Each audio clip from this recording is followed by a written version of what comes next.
What's up, everybody? Welcome into Shot Callers Esports. Eric Kummel here with Mark Horner. Great start to the show. Oh, yeah. This is a special show. It's a very special show because it is going to be Mark and I's final live show on Shot Callers Esports. We're done after today doing live shows. We're done doing shows for Shot Callers. That's it. We're not out of here. We're not done talking about League of Legends. But for Shot Callers, yes, we are.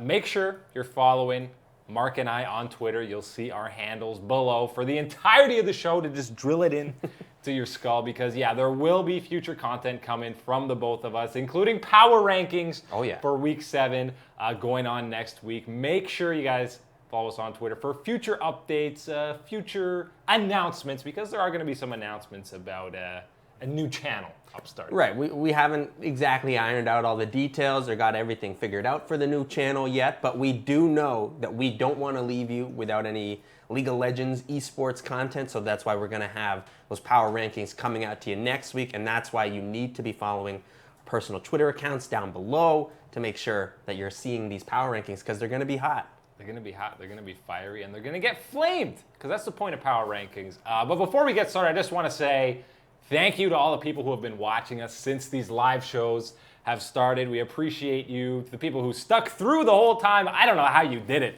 That's a very long time and a lot of hearing annoying voices like ourselves. We appreciate you guys always sending in questions, episode after episode, show after show, and interacting with us. And we want to continue interacting, so make sure you're following us on Twitter. Oh yeah, people have been watching lots of Monday shows and lots of Wednesday Hump Day shows. Gotta have that Hump Day show. This is the last Wednesday Hump Day show. For now. For now. Let's dive into things. There was some news from LoL Esports about international events going forward. I know everybody wants more international events. I do too, but it just doesn't really work with scheduling. But MSI this year heading to Germany and France. We saw how electric France was for the EVE LCS finals in 2017 summer. That was pretty hype. Rift Rivals, they're kind of flip-flopping from last year, so NA versus EU is going to be in NA. The LCK, LPL, LMS is going to be in China, and all the other regions. So basically, they're trading who hosts them. So now, jet lag is not an excuse for NA. No. Well, NA's always got the deep bag of excuses, so don't worry about that one. But yeah, really cool to see and find out that Rift Rivals, of course, like you would expect, going to the opposite locations now this time. I'm really excited. I'm hoping that eventually, you know, a little bit of a biasy here with being a Canadian, I want to see Rift Rivals come to Canada next time it comes here. We don't know, North America, United States here this time. I'm assuming the United States, but I would love to see Rift Rivals coming to Canada. Yeah, so for Rift Rivals, they said USA.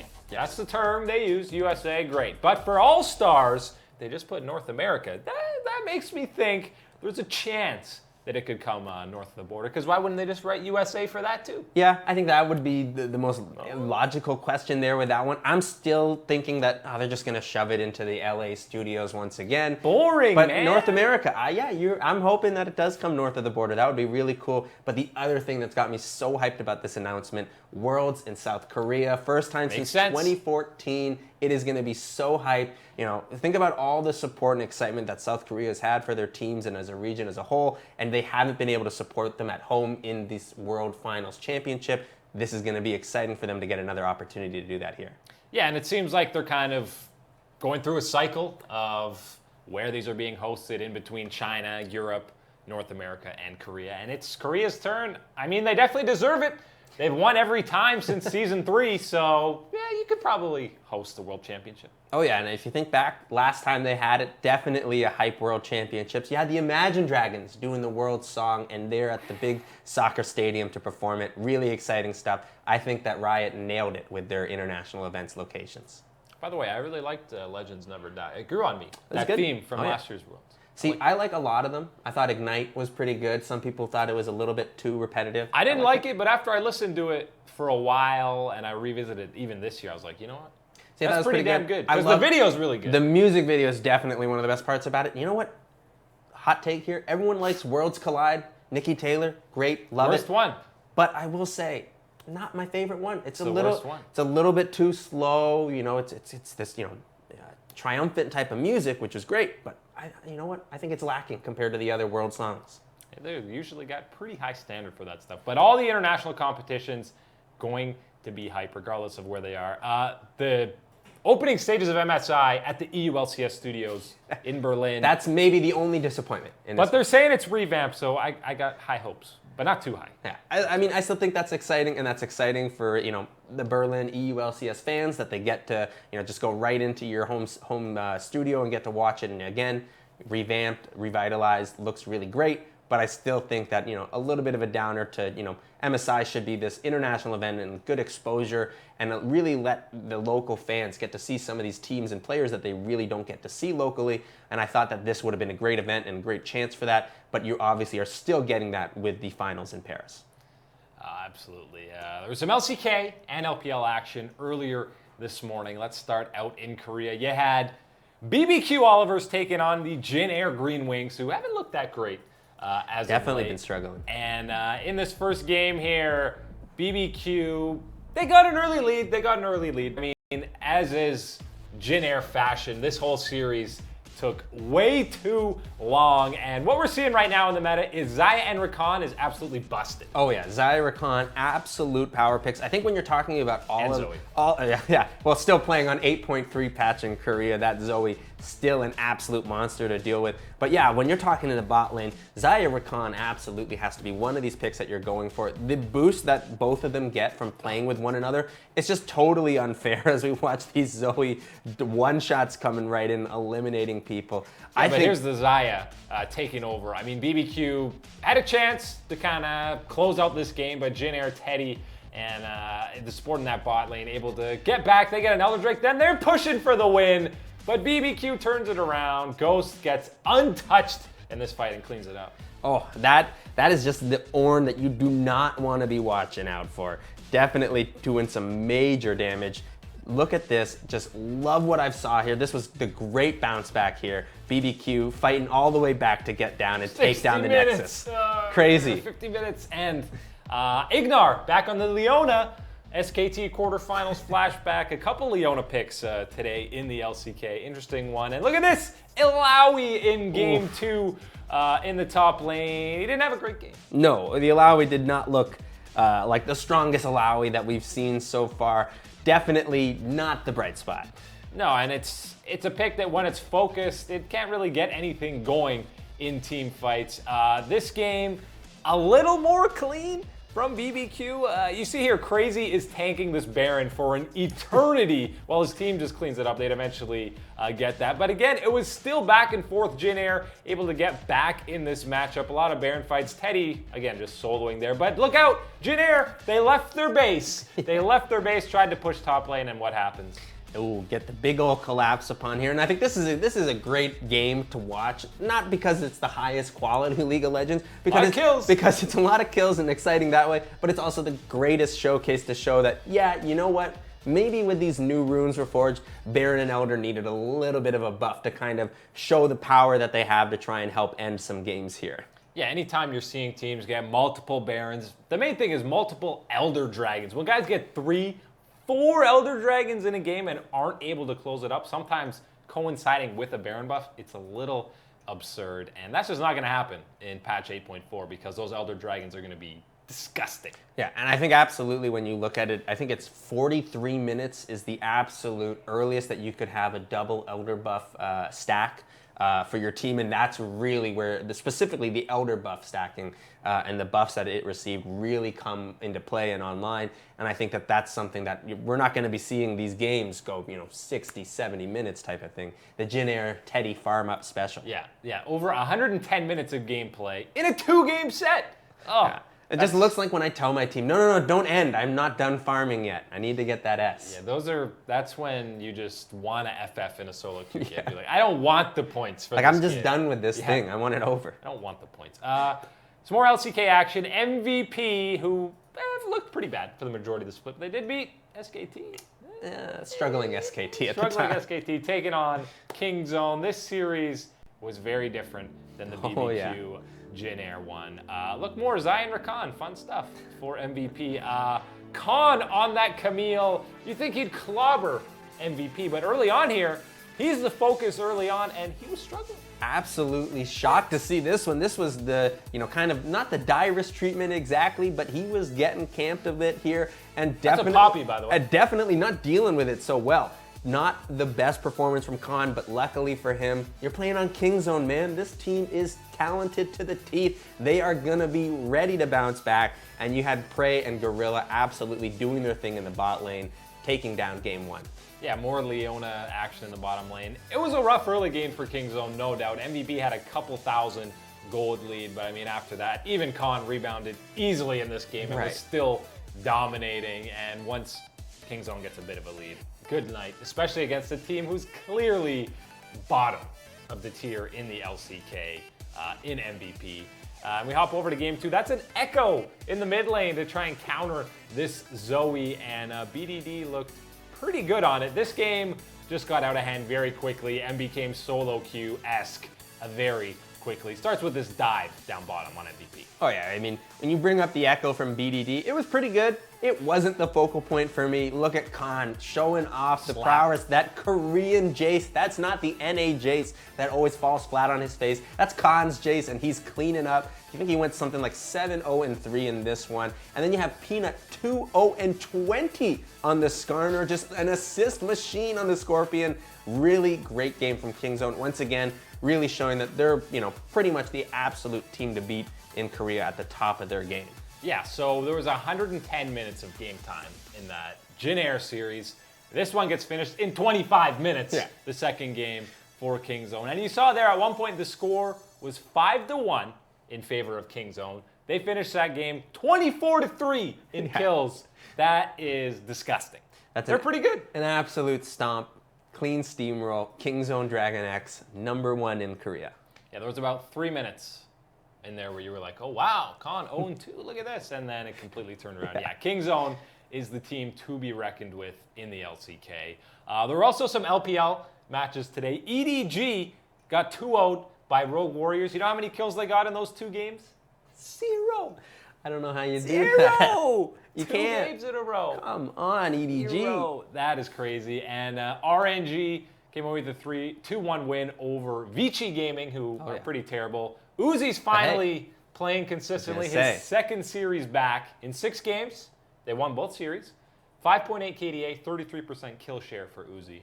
Nice to have him back. A lot of people kind of ignore the LPL. They pick up, say, hey, you know what? If I'm going to watch some high-quality overseas League of Legends, I'm watching LCK. I don't blame them. I don't blame you on the LCK. It's fantastic stuff. But don't sleep on the LPL, and do not sleep on the LPL now that RNG has got Uzi in that starting role, and Uzi is starting to roll. This is a guy, an absolute premier player. Do not miss watching him. Yeah, but I mean, RNG right now is definitely not at the top of the power rankings in the LPL. There's a lot of surprise teams in the LPL. You got Rogue Warriors, Snake Esports are one of the top guys up there. Invictus Gaming 8-1. They might be the best team in the LPL. It's very interesting over there. Also really cool, if you haven't catched on to it yet, the LPL is experimenting with geo-located teams in their own cities and towns, and you have fans willing to go as far as 12 to 18-hour train rides to do home and away game series matches. They are crazy for their League of Legends over there. That is wild. We're going to get to a little segment here called Toss-Ups, where I'm going to throw a question or phrase or statement, and you're going to say which is more likely to come true, which will be more likely. But before we dive into that, in case you're just tuning in or you've been watching this whole time and you just want to hear me say it again, today is a very special show because it is Mark and I's final live show on Shot Callers Esports. Doesn't mean we're done making content, but we won't be doing stuff with Shot Callers Esports. So make sure you are following both of our Twitters at Muck Horner. You almost got me there. Muck Horner and I_am_Kummel. What an obnoxious tweet. Down at the bottom of the overlay, you guys can see it. Follow us there because we're going to be having our power rankings on there next week. We're still going to be doing those, and there's going to be some future announcements for more LoL esports and other esports content because there's plenty more to come. Oh yeah. This is not the end of our story presenting to you guys. Chapter 1. This is just the ending of the Shot Callers Esports era for us. Absolutely. So make sure, again, you're following us on Twitter for more updates and more content. But right now, we're tossing it up. We're starting off in EU Mark, which streak is going to come to an end first? Fnatic's 7-game win streak or Vitality's 4-game losing streak? I'll even do you a favor and give you their matchups this week. Fnatic's taking on Misfits on Saturday. Vitality has Schalke. And on Sunday, Fnatic and Vitality play each other. Now, technically, the streaks could all continue throughout the weekend. They could.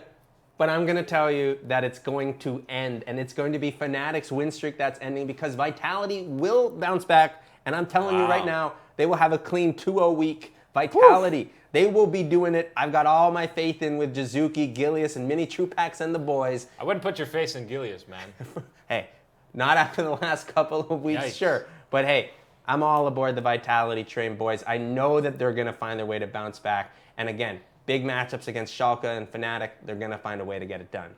Yeah, you got to think it's a little bit mental right now with Vitality just because they have not played at all like they did in their 7-1 start. You got to think this losing streak's gotten to them a bit. So it's a tough week for them. The 2-0, Schalke I know has been questionable at times, but they're still a solid squad. And obviously Fnatic's the best team in EU. That's a tough 2-0, man. Yeah. Even with the struggles that Vitality has shown, I still think that players like Jizuki and Mini Trupax has shown enough strength and solidifying in their roles that they're going to be okay and they're going to be solid and stable. And I think that, again, with Vitality, and I'm calling for that bounce back, it's going to be Gilius. Gilius is going to have that jungle presence for them. Can't be much worse. Hey, he got 0 dragons last week in one of those games. And kills. He's going to be bouncing back. He's going to be picking them up for them this week. I feel it. Who is going to snag this final playoff spot in EU? I think any of these 5 teams, you could maybe make an argument. You got Schalke, Giants, Roccat, UOL, and H2K. Didn't think Unicorns and H2K would be in this conversation, but they're only a couple games out of that final spot. I kind of like Schalke. I still believe, but I don't know. Who do you like? See, I like Roccat. I think that Roccat has shown enough, and I think that this is definitely going to be the team that, you know what, you bring it up. You know what, in NA, 1 through 6, solid teams. All playoff teams that I can really believe in. Europe, 1 through 4 might be the case with that one, really, in your strength and believing in them in the playoffs. I think Roccat just sneaks in, grabs that last little spot. Yeah, again, this is assuming teams, there's a bunch of teams at 6 and 6. You got to feel like Misfits are going to be a lock to at least get in playoffs. Same with someone like Splice. And even though Giants are at 6 and 6, they've looked a little weak recently. Never know. You never know. Never know. Mark likes Roccat. That's surprising. I feel like that's... Okay. You're tossing it up. Tossing it up. Okay. Let's hop over to NA. What's the better chance of a revenge upset happening? TSM versus FlyQuest. Wild Turtle gets revenge. Part 2. He already beat them once earlier in the split. Or Golden Guardians against Cloud9. Contracts gets some revenge against his former squad. Both not super likely, but which one is more likely? See, I have a really hard time thinking either one of these would ever come true, but I've got to go with the Golden Guardians. I'm going with the recent hot team. Golden Guardians contracts, they would get their revenge against C9, I think, before Wild Turtle finds a way to bounce back and get his second revenge against TSM this split. I know that a lot of people are looking at this and thinking, Cloud9, they're so great, they're so strong, they're team fighting. Yes, they are. They have it all there. But I think that Golden Guardians is one of these teams that, look, if they're able to get through the first 15 minutes of this game, get into those team fighting stages, I think that Golden Guardians could find a way to, luck out a win here or capitalize on a mistake in a team fight to find a way to turn things around and get that victory over Cloud9. Before I would think that FlyQuest right now and how their current performance is, it's not quite so great. I thought that getting Fly and Anda in there would really help them out. And as we saw last week, Anda's not about that life of saving Wild Turtle if he needs to. So I don't have the faith in FlyQuest anymore. Yeah, you got to feel like this is 3 weeks to go. It's got to be the start of TSM finally looking like a solid squad. But I will say either of these upsets are probably unlikely. Yeah. Very unlikely. Oh, extremely unlikely. But I still think that TSM, you saw something great with their play around Bjergsen and his Galio.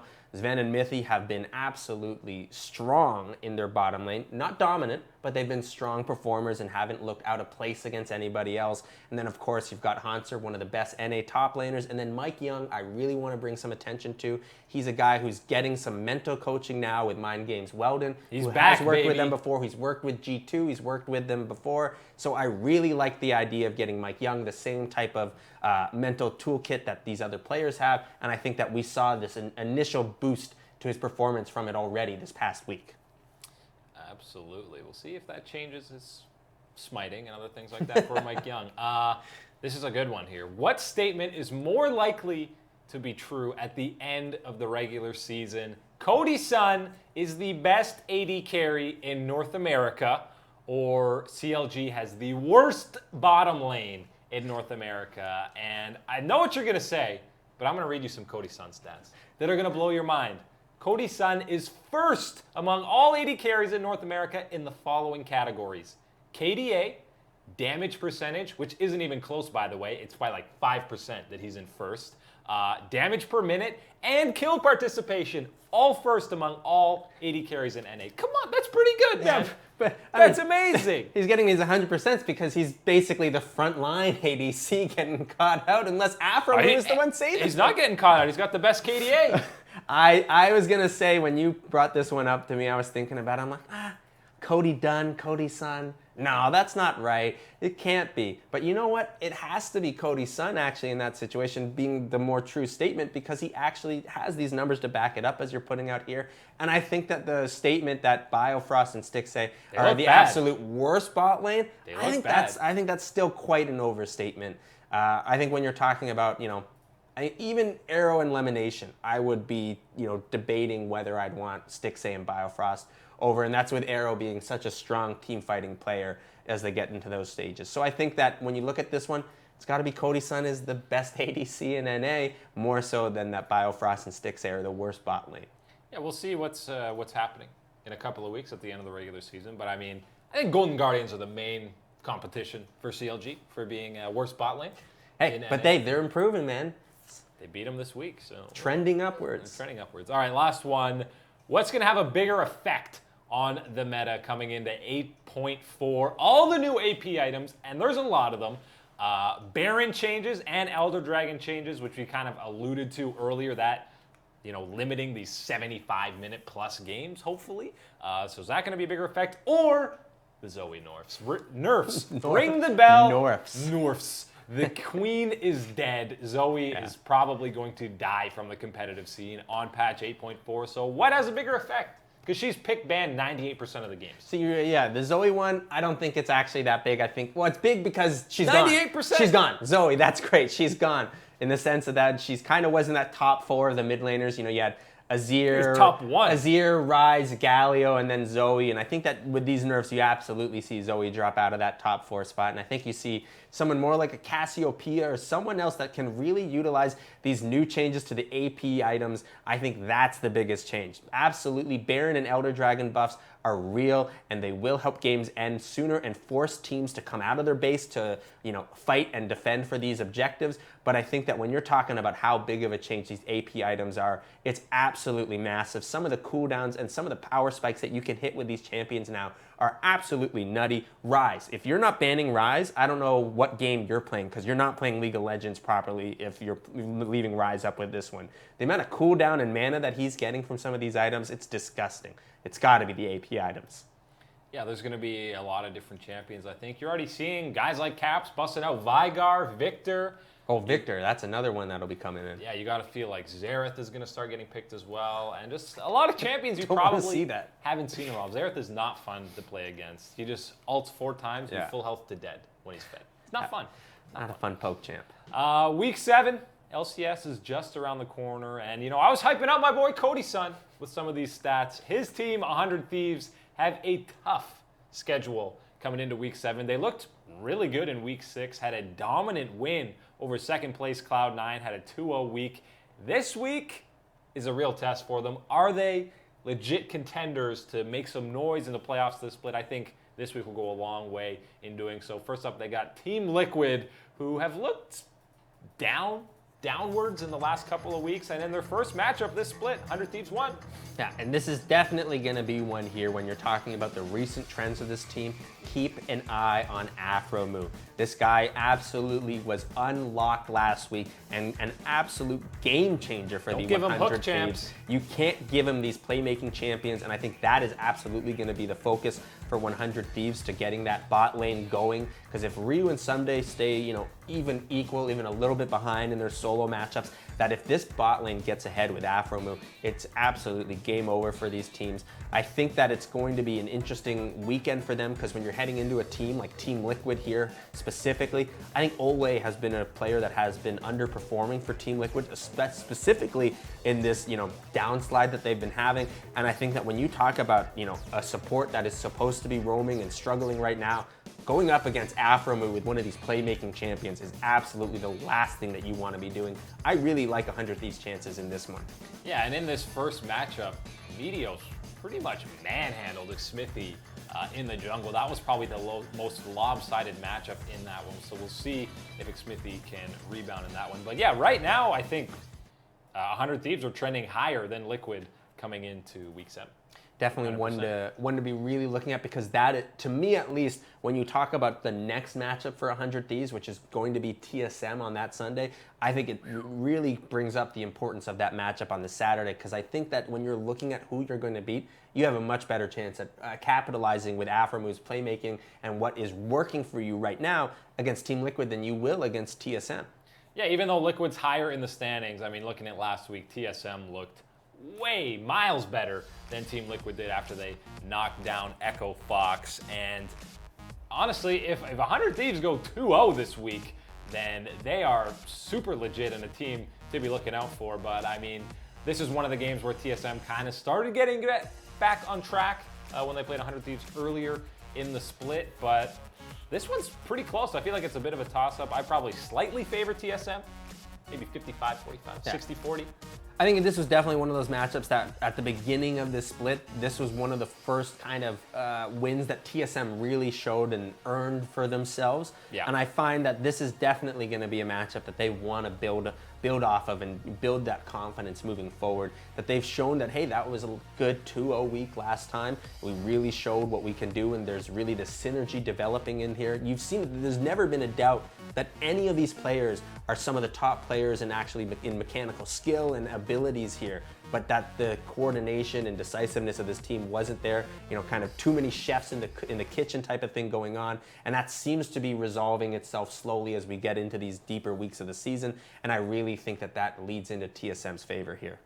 Big test for 100 Thieves heading into week 7. Over in EU, you got G2 taking on Splyce. Both squads went 1-1 in week 6. And Splyce, you're just waiting for that big win against one of the top teams in EU where you can be like, okay, Splyce might actually be legit, but they haven't done it yet.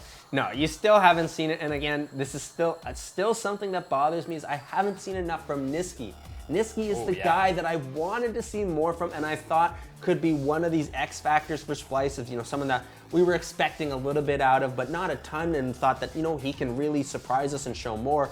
He's shown us less than we expected, really, and it has been something that has held Splyce back, and I think that, again, when you're talking about a matchup against G2, Perks in the mid lane, that is somewhere where you're really going to have to step up. I don't see it happening. I think the Kings of Europe are going to once again take another win, G2 over Splyce. Yeah, that's a massive advantage, and really that jungle mid lane in general is just a huge advantage for G2. The first time these guys played, the meta was extremely slow. This game was super slow, 9 total kills in the entire game. So I expect a little bit more fast-paced play just because of how the meta has developed since then. But yeah, I don't know if this is the week that Splyce makes a statement win, especially with G2 losing to Fnatic last week. They're mad. Mm-hmm. And definitely, even in the top lane, you look at it, Ottawamne, definitely been one of the largest underperformers so far this split. And then you look at G2 with Wonder being one of the players on their roster who's actually stepped it up within the last 2 weeks or so. So definitely a matchup that I really think that leads heavily into the favor of G2. Then we also got Misfits and Fnatic as another pretty juicy matchup. You also got the Fnatic Vitality one that we already talked about. But Misfits Fnatic, I mean, Misfits definitely underperforming a bit than we expected. They started the split great.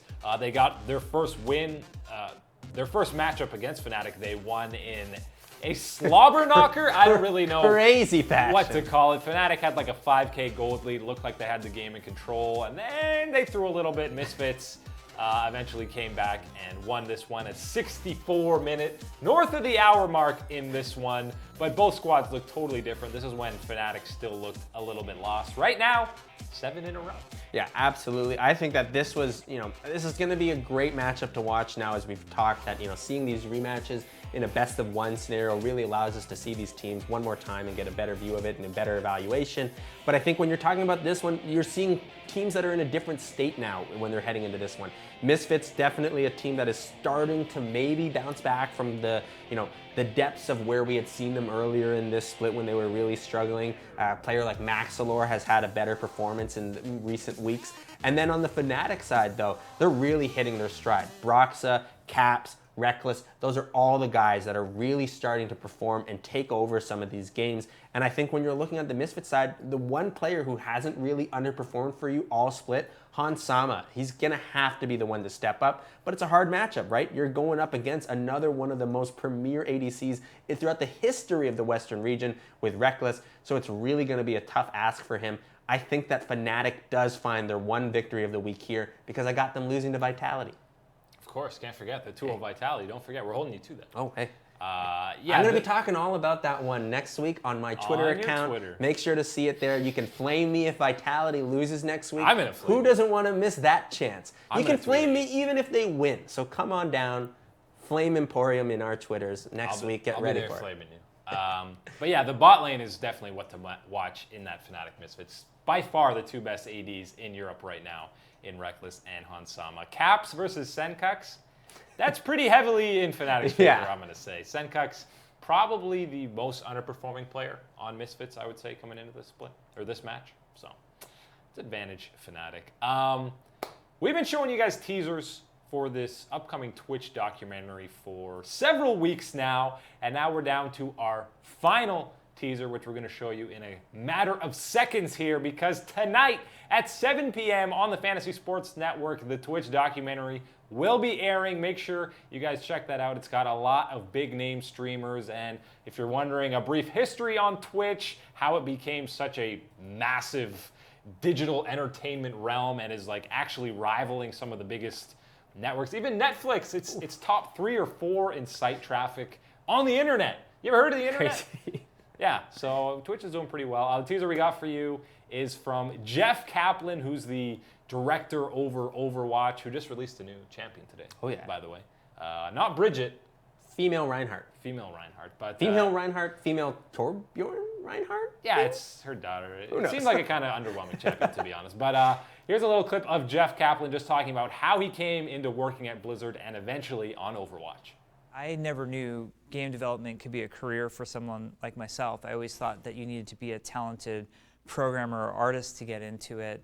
I was working for my father's executive recruiting firm, and on the side I was trying to make it as a writer. I had a creative writing background, and I'd gotten my master's degree in creative writing. I was trying to get my short stories and a novel published. When I was in my late 20s, I had a moment of just utter failure where in one year I had gotten 172 rejection letters, and I just felt, utterly depressed and destroyed over it.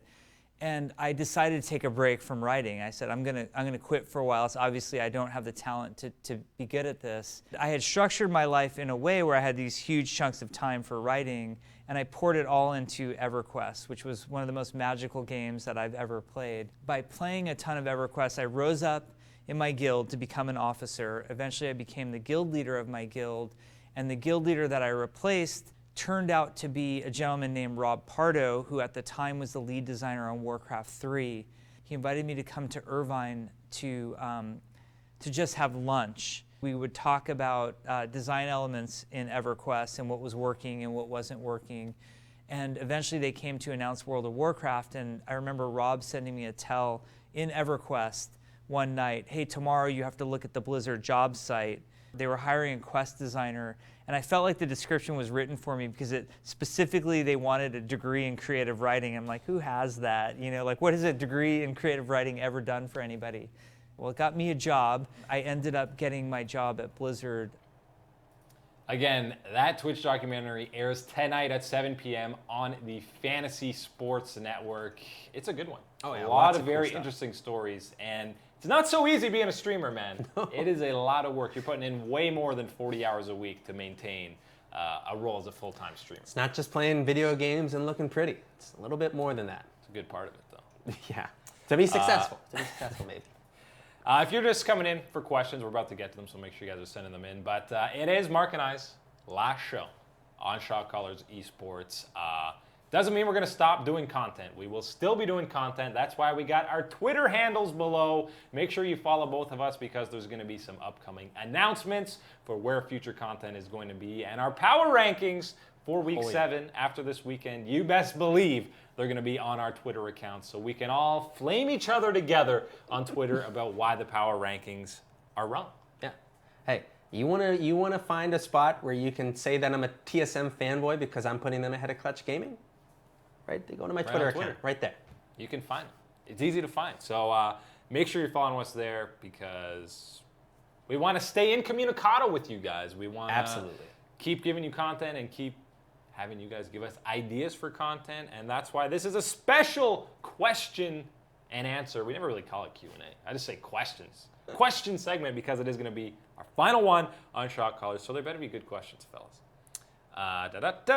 With the removal of Tracker's Knife, do you think champions with vision built into their kits will get more priority? Rek'Sai, Ashe, Kalista. Could definitely be an interesting fallout from this. I think that when you talk about its removal and the lack of vision is definitely going to be something where it's either going to, and it's something that I can't predict right now, it's either going to be causing a lot more fights or a lot less, because you're either going to have people that are going to be, totally caught out, still trying to do and accomplish what they want to do on the Rift, but you're going to be caught out because you don't have the vision now, and that's going to lead to a lot more deaths and bloodier games snowballing out. But the other side is that, well, if you don't have this vision, you've been trained so long with that you have vision and how to play, cautiously around vision, that if you don't have it, you might not be taking enough of these chances and these risks to put yourself in these situations that'll lead into more fights. So I think that is going to be more of an interesting fallout with the removal of the Tracker's Knife.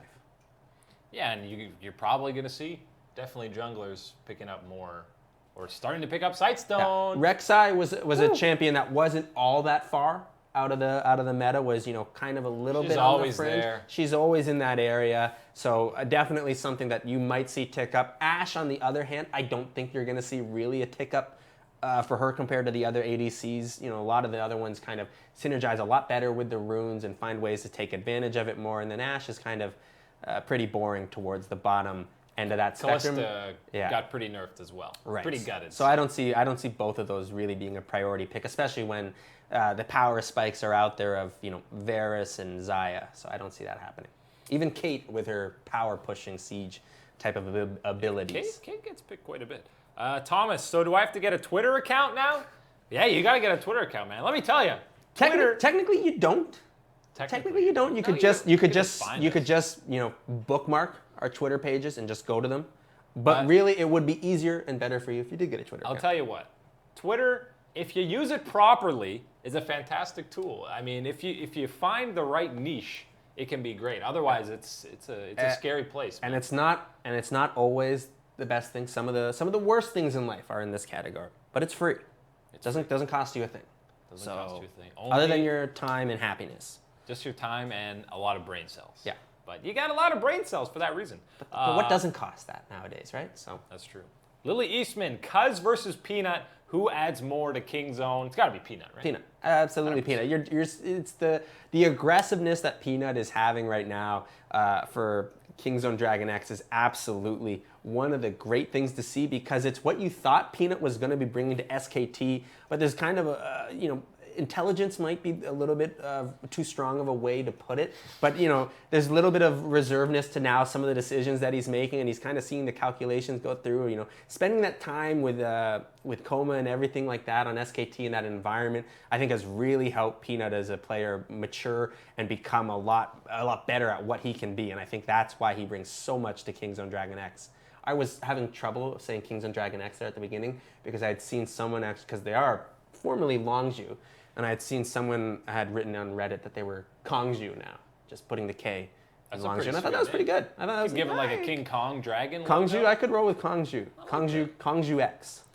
Smoko X, why will you guys leave? Basically, there's a bit of a transitional period that's going on with Shot Callers. The brand, Mark and I will not be involved in it. It's not really necessarily Eric and I leaving. It's more the name Shot Caller leaving. Right. Eric and I will still be here in this actual, probably very studio, doing League of Legends esports related content for you, just not under the Shot Callers esports brand. That's the good news. We will still be providing content. We would never leave you guys. No, and I would never do that. we still get to come from this very studio in this very area. Here with, oh my God, what is her name? Daphne. Daphne. Holy smokes. I'm so sorry, Daphne. I forgot Daphne. Maybe, and you know what, guys? You haven't known, maybe you haven't seen this now with the chair. Daphne hasn't been wearing pants for maybe the last couple of months. Tell them that. For months. You're not supposed to tell them that. When we get a new place, a new home, Daphne will have pants. So that's something to really look forward to. Don't make that guarantee. Don't make that guarantee. We're probably not going to back up that guarantee. Pants is the wrong word. There will be an article of clothing covering the lower body. Maybe. Dead One Nandy. Which 6-6 EU teams are most likely to overtake Team Vitality for third? So you got Giants, Splice, Misfits. I think those are the only 6-6 teams. I feel like Misfits and Splice could. Probably not Giants. See, I don't think so. I'm all aboard that Vitality train. I'm all aboard with my boy Jizuki. But I'm telling you, I think if one of those 6-6 teams is going to find a way, it'd be Misfits. Misfits has the pedigree, and they're definitely a team that I think right now is rising up. They would be the ones to take them down. Yeah, but I mean, I think anyone but Giants has the potential to do that because I think Giants are going down, as Blink-182 said. Tyler, long offer with Lee Sin jungle being majorly crippled by the removal of early vision. Do you think this will lead to him resurfacing as a bruiser top lane pick? Could happen. I really don't. Sounds bad. I don't see it happening very, very soon. And again, I like a mid. I did see that. I think it was Peanut. You know, of course, Peanut loves his Lee Sin. Was trying to figure out some ways to get him going early. I didn't see it too much of it though. This is a real tough one for Lee Sin. Lee Sin's been around, been so popular and so powerful for so long. Maybe it's time to take a seat on the champions bench, Lee. Might be time. Might be, but he always finds a way to get back into the meta. What do you think, Eddie Torre? What do you think 100 Thieves' chances are for Week 7? And will you watch the heist this week? I'll definitely watch the heist. Yeah. That show's pretty good. I've been watching the heist every week, so yes, I will be watching the heist. Listen, like stuff. 6 out of the 10 teams in the NALCS now do these TSM Legend type shows, and they vary in quality. And the heist is probably number 2, at maybe number 3 at the very worst if you're going to put him in these type of shows. Yeah, I mean TSM Legends is. It's almost too dramatic for me, man. It's always sad. There's no happiness in that show. Maybe it's just because TSM struggles. It's because TSM is 6-6. That's the epitome of sadness for TSM there. No, that's actually when they miss quarterfinals at Worlds, but leave that for another day. Groups 2018. They're getting out, boys.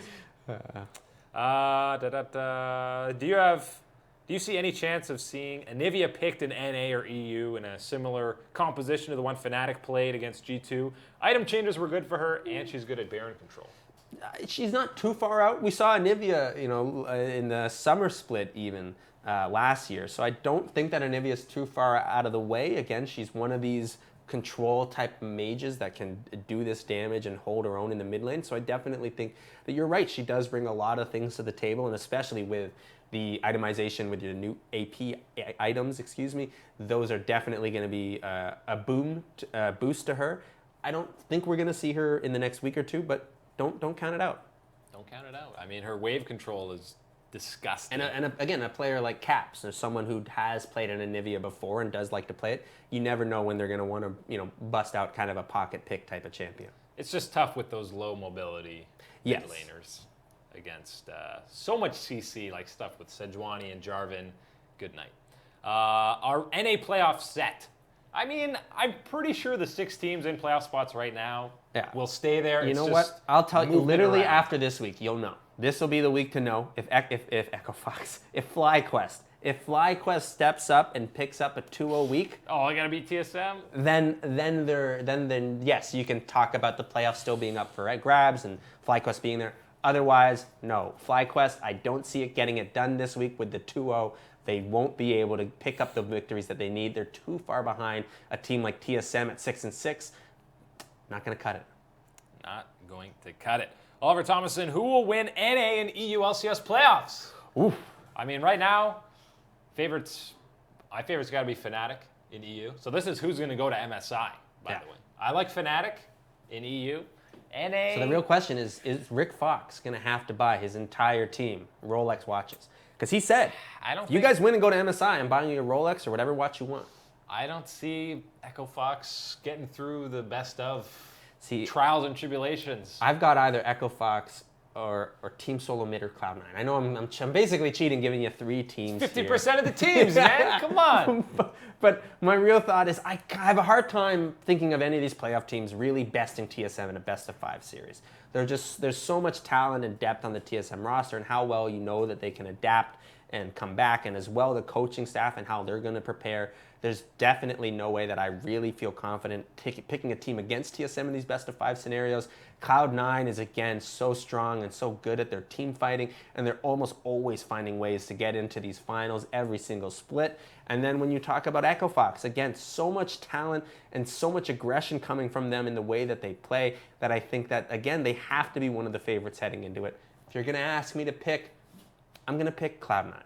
It's going to be Cloud9. You just gave a whole rant for TSM. I gave a rant on TSM, and I gave you a rant on Echo Fox, and then I'm telling you it's going to be Jack's squad getting the win. Mark doesn't know what's going on. Do you think TSM will make it to finals? So who's in the finals then?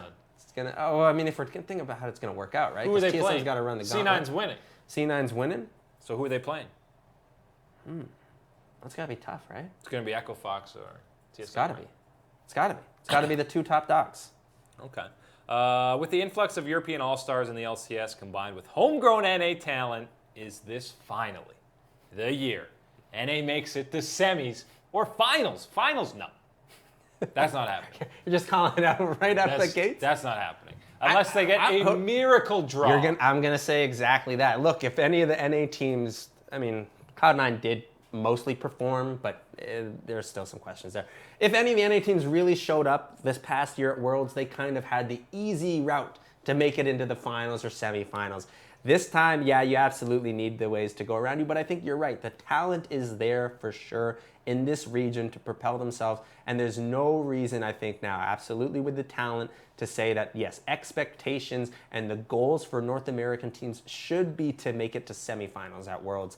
I know that Reaper says that the goal for the Cloud9 team is to make it into quarterfinals. I think they should be aiming higher. Set that goal for semifinals.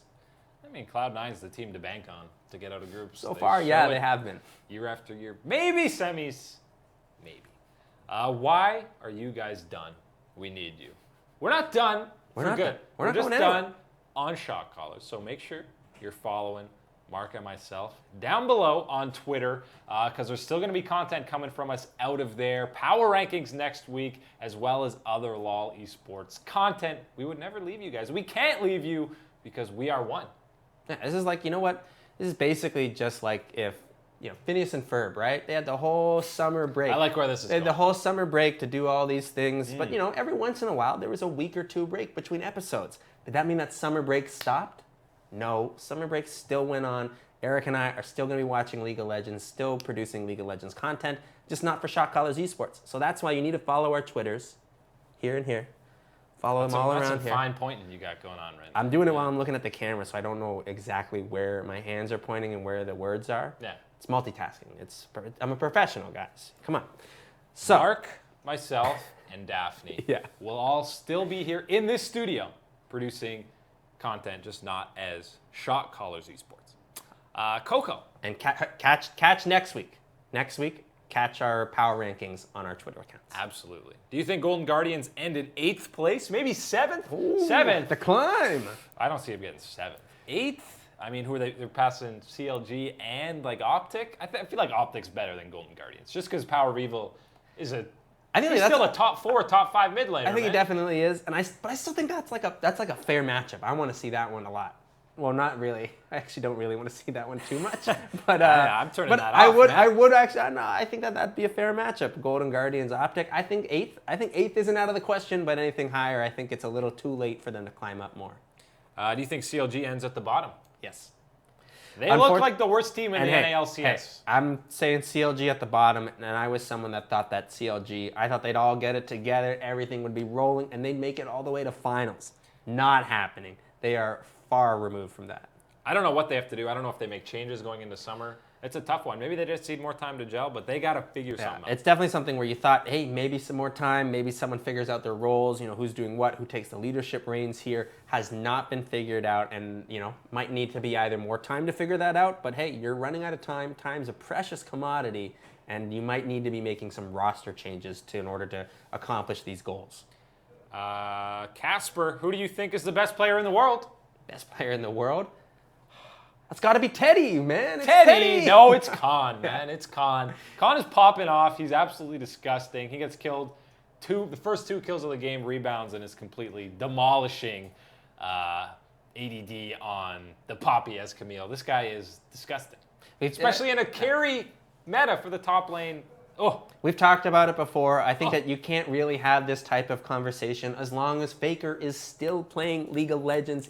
Khan's playing at a higher level than Faker right now. Khan is, and that's where I want to say that this question has to be split. It absolutely has to be split into who's the best performing player right now and who is the best player. I know you can say, yeah, those things are pretty similar, blah, blah, blah. Nah. Faker's the best player. Khan is the best performing player. End of question. Jin Air has the ability to take the last spot in playoffs. You're just hyping up your boy Teddy. Teddy? Can he carry him into playoffs? They look rough lately, man. Yeah, it's going to be more than Teddy to get them into playoffs if they're going to get there, man. I mean, you've got Kingzone, KSV, Afrika, SKT's on the up and up. Yeah. And that's the thing is, even when you're looking at those guys and then you have KT there. I didn't even mention KT. And then even KT, right? You're talking about, people have asked me before, how's SKT going to do? Well, I think SKT is going to keep climbing because I think KT is going to fall down, but I don't think KT is going to fall down enough that it's really going to matter for Jin Air, right? So that's a real tough one for the Jin Air Green Wings. I'm sorry, it might be sadplane.jpg. Looking at SKT's last games, do you think they'll make it to MSI? I still think Kingzone are heavy favorites. I give them almost 75% chance. Kingzone, Dragon X, Kongju, Longju, whatever you want to call them, absolutely have to be the favorites heading towards MSI and to be the favorites for Korea to be the representative at MSI. Out of the question? No. I thought it was out of the question week 3, maybe week 4 for SKT, given the performances and the commitment that they had to who was in their starting roles on the roster. That has changed. We've seen a lot more excitement, a lot more improvement. Someone like Blossom really brings so much to the team that I think that there's a lot of excitement and a lot of reasons to be excited for SKT to really push for MSI. To say that they're the favorites and that they will be there is a little bit far stretched though right now. Yeah, they still got a lot of room to improve and a lot of rookies. Terry B01, do you miss any of the old LCS teams that are gone now? I got to give a shout out to our boys. Velocity Esports, when they came on the scene, everyone just expected nothing out of them. They had some great characters. They had NK Inc. They had Vile Rose. Mark's grabbing the Immortals frame because they are rest in pepperonis. They're all still in the league at least, though. From Maple Street, man, not wearing his shoes on the stage, having super awkward interviews. Just look at this jersey, though. It's just so, it's all right. So black and greenish color. That is an apt way to describe that jersey, yes. The Immortals got a special place in my heart. I miss them. They're not so immortal. No, they're very mortal. The opposite of that. It should just be mortals. At least that whole iteration is still around. Hey, the players are still there, and hey, they're still friends. Two iterations. Hooney and Adrian, everyone's friends. They're still hanging out, getting dinners. Makes me feel nice to see the Immortals still all around. But hey, Rainover doing the worst out of those former Immortals. Let's not mention that. Yikes. But I miss the Immortals team. I miss that brand in League of Legends. Phoenix won. Kind of miss them a little bit too. Dignitas, just for maybe the memes of Dignitas, Baron, and hey. The roster with Scara, Cutie Pie. That was a great one. And I want to say, got to give some credit, Dignitas. NA organization raising a world champion, Core JJ. What a great story. One of the most insane turnarounds from backward Ezreal alts to I definitely miss some of these old LCS teams. Some of them I definitely do not. Most of them, I would say there's a reason or two that I do miss them. Absolutely. You said that Echo Fox would collapse in playoffs after their continued success in the second round robin against other teams. You still think they'll collapse in playoffs? I think if collapsing is not winning, then I think they will. I think that Echo Fox is a team that is so best suited for best of ones. I think that's absolutely where they thrive the best. But I still believe that there's more than enough talent on this roster and enough brains in their coaching staff going on behind the scenes to set them up for success in the playoffs. Emil Beakley from Twitter, why is no one making people eat their words about Cloud9 losing the offseason? Svenskeren and Licorice obviously look fantastic. Yeah. Svenskeren was someone who I didn't doubt coming into this split. I thought that he, again, people were really sad to see contracts missing, a young, potential jungler there, a lot of things NA-based, going his way. Homegrown. But I thought that Svenskeren really would bring something and rebound after a weak split on TSM and bring something special for Cloud9, and he has shown up and been a good factor for them in the jungle, and his synergy with the rest of the team has worked out very well. And I think it's someone like Licorice, who we called as being going to be the NA rookie of the split, not because he's going to be carrying, just because he's going to be able to hold his own and Cloud9 is going to do well enough. Well, it actually looks like he's starting to carry some of these games, and some of his performances are the carries that Cloud9 needs to win and has really stepped up. I think, yeah, the absolute notion that Cloud9 lost the offseason was something that, even myself had talked about, and partly in some truth, but I think that it's definitely one that we do need to own up with and say that Cloud9, better team than a lot of people expected, and they're really one of the true contenders in the NA LCS. Yeah, I mean, we had them third coming into right, this and we split. didn't have them, nowhere. Yeah, I kind of expected them to maybe, be third, like I said, and it was just, I thought at worst it was going to be a side grade. Yeah. For guys like Svenskeren and contracts. But here we are, they're looking great. Do you think Fnatic can go to semis or even finals if they keep improving, especially if Broxa and Soaz perform in a top level? Sorry, I didn't hear that. I was smiling, giggling too much. I was thinking about things. There's a lot to think about right now. You think Fnatic can go to semis? Yes. Or even finals if they keep improving, especially if Broxa and Soaz perform at a top level? They're probably favorites to get to finals right now. Okay, so EU, right? Okay, we're not talking worlds here. Not worlds. I was gonna say that's quite a jump. EU, absolutely. I would think that they'd have to be one of the favorites heading into at least semifinals, if not finals. This has definitely been a team, and as you mentioned, Caps and Broxa have been guys that when we talked at the beginning of the split that we wanted to see improvement from, that we wanted to see better performances from them and to improve and learn from their experiences at Worlds this past summer season, But I think that definitely they've shown these improvements and what they've been learning from it, and it has helped Fnatic, and I think that absolutely got to be one of the favorites heading into the semifinals and finals of the EU LCS. Do you think the teams on top of the standings this split will carry their success into summer, or will other teams return and form since they've had some time to synergize? Definitely some teams that can find a way to max, sure. to find ways to get better production from their roster, whether it's with different players, different roles, whatever it's going to take. I think that you definitely are going to see some of that flip-flopping around. But when you talk about it, these top type of teams, whether you're talking about a Cloud9, an Echo Fox, a G2, Fnatic, these type of teams, I don't think you're going to see wholesale changes heading into it. I think a lot of these teams are pretty happy with where they are and think that it's minor tweaks to elevate their performance. 100 Thieves Levi? Hey, that one, I will say the Levi question, Levi is someone that we might see jump in because this is a guy, he's over here and everybody knows the talent's there. This guy has to be here. I will say Ryu's performed better than I thought he would, though. Yeah. I thought it'd be an easy replace to get rid of him with someone else, but he's actually looked pretty good. And then this might lead us right into the scenario where Nadeshot says, hey, I got to get some cash back, sell that Levi contract. Someone's going to want to buy him for sure. Someone will, absolutely. Last question here. Can you do together a YouTube channel where you'll do live LCS preview videos? Would be really awesome. I'll tell you what, again, it's the end of shot callers for Mark and I, but it's not the end of us previewing LCS weeks, looking ahead, talking about LCK, LPL, all sorts of League of Legends, esports stuff. It is definitely not the end of that. We're going to be continuing to output content, covering all those different seeds going forward. That's why you got to follow us on Twitter. Absolutely, because, hey, Down below. we might be back on YouTube. We might be back on Facebook. We might be on the Food Network. Who knows where we're going to be next? But you have to Definitely be on the follow us Food Network. on Twitter to find out where we're going next. Because then if you're not following us on Twitter and you miss the Week 7 power rankings, I don't know what to tell you, man. How are you I don't know what to tell you. us? Yeah. How I don't are know we how gonna you live flame with back? yourself at that point, really. Like, how do you keep going?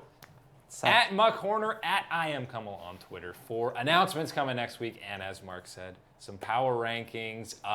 Again, just want to say how thankful we are for all you guys who have sent questions after questions and been through hours of live streams throughout the last 6-7 months that we've been doing this stuff, 5v5 Live and Get Boosted. Went through Worlds, last summer split, people who have been there throughout the whole time, people who have been one-off viewers, asked one question, no questions, people who are just there. We appreciate each and every single one of you, and we hope you guys stick with us going forward because there's going to be a lot more content on the way. Oh, yeah.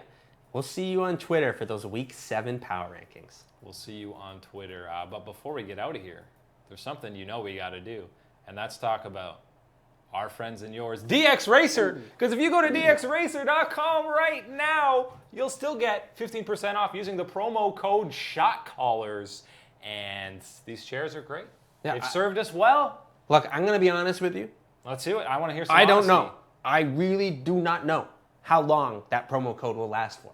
It could be gone in the next second. It could be done now. It's gone. It's gone. No, we don't know. We don't know. But I will tell you this.